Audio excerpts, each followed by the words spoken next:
ത്രിയേക ദൈവത്തിന് സ്തുതി. പുതിയ ദിവസവും ദൈവവചനം കേൾക്കുവാനായിട്ട് നമുക്ക് ഒരുങ്ങാം. ഇന്നത്തെ വായന ഭാഗം സങ്കീർത്തനങ്ങൾ 1 മുതൽ 4 വരെ. ഇന്നത്തെ കുറിവാക്യം 2 ശമൂവേൽ 21 അധ്യായം 10 വാക്യം. റിസ്പ ചാക്കുശീലയെടുത്ത് പാറമേൽ വിരിച്ചു. അയ്യാവിൻ്റെ മകളും ശൗലിൻ്റെ വെപ്പാട്ടിയുമായിരുന്നു റിസ്പ. ബഹുവർണാഭം, തീക്കനൽ എന്നിവയാണ് റിസ്പ എന്ന പേരിൻ്റെ അർത്ഥം. ശൗൽ രാജാവിൻ്റെ മരണാനന്തരം അബ്നേർ രാജത്വത്തിൻ്റെ അവകാശ പ്രതീകമായി റിസ്പയെ സ്വന്തമാക്കുവാനായി ശ്രമിക്കുന്നു.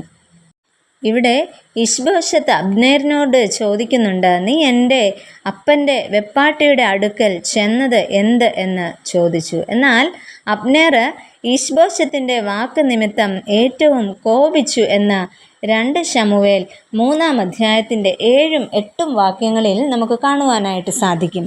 ഇങ്ങനെ ഇശ്ബോശത്ത് അതിനെ എതിർത്തതിനാൽ അബ്നേറും ദാവീദും തമ്മിലുള്ള ഉടമ്പടിക്ക് അത് കാരണമായി തീർന്നു. അത് നമുക്ക് 2 ശമൂവേൽ 3 അധ്യായത്തിൻ്റെ 6 മുതൽ 10 വരെയുള്ള വാക്യങ്ങളിൽ കാണുവാനായിട്ട് സാധിക്കും. തുടർന്ന് ഇസ്രായേലിൽ 3 വർഷം വരെ ക്ഷാമമുണ്ടായി. എന്നാൽ അതിൻ്റെ കാരണം അന്വേഷിച്ച് ദാവീദിന് കണ്ടെത്തുവാനായിട്ട് കഴിഞ്ഞത് ഇപ്രകാരമായിരുന്നു. ഇസ്രായേല്യരും ഗിബയോന്യരുമായി ഉണ്ടാക്കിയ ഉടമ്പടി ശൗൽ ലംഘിച്ചിരുന്നു എന്ന്. എന്നാൽ അതിൻ്റെ പ്രതിശാന്തിക്കായി ശൗലിൻ്റെ 7 മക്കളെ ഗിബയോന്യർക്ക് വധിക്കുവാനായി വിട്ടുകൊടുത്തു. അവരിൽ 2 പേർ റിസ്പയുടെ മക്കളായ അർമോനിയും മെഫിബോശത്തും ആയിരുന്നു.